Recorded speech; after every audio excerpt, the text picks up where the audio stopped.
এই ডিবি টিমের কাছে একটি গোপন সংবাদ আসে, যশোরের কোতোয়ালি থানাধীন নওপাড়া ইউনিয়ন পরিষদের সামনে একদল লোক ডাকাতির প্রস্তুতি নিচ্ছে। এই গোপন সংবাদের ভিত্তিতে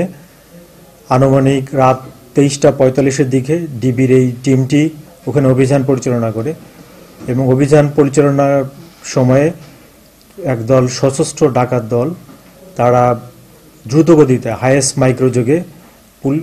পুলিশের উপস্থিতি টের পেয়ে পালানোর চেষ্টা করে। পরবর্তীতে আমাদের ডিবি টিমটি তাদেরকে ধাওয়া করে তাদেরকে আটক করতে সক্ষম হয়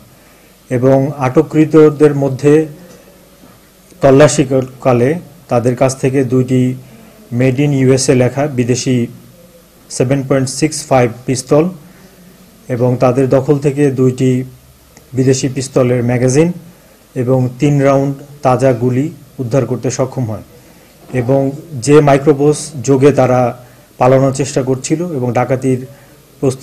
প্রস্তুতি নিচ্ছিল সেটিও আমরা জব্দ করতে সক্ষম হয়েছে এবং ঘটনাস্থল থেকে 4 জনকে আটক করা সম্ভব হয়েছে এবং অজ্ঞাতনামা আরও 3-4 জন পালিয়ে গেছে এবং পুলিশের আমাদের অভিযান অব্যাহত আছে যারা পালিয়ে গেছে তাদেরকে আটক করার জন্য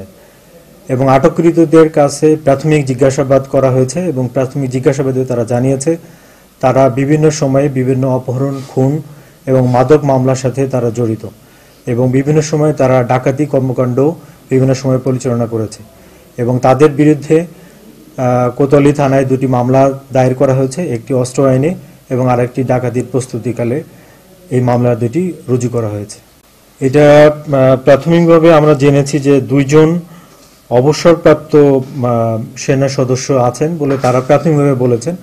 এটা গভীর জিজ্ঞাসাবাদ করলে আমরা জানতে পারব।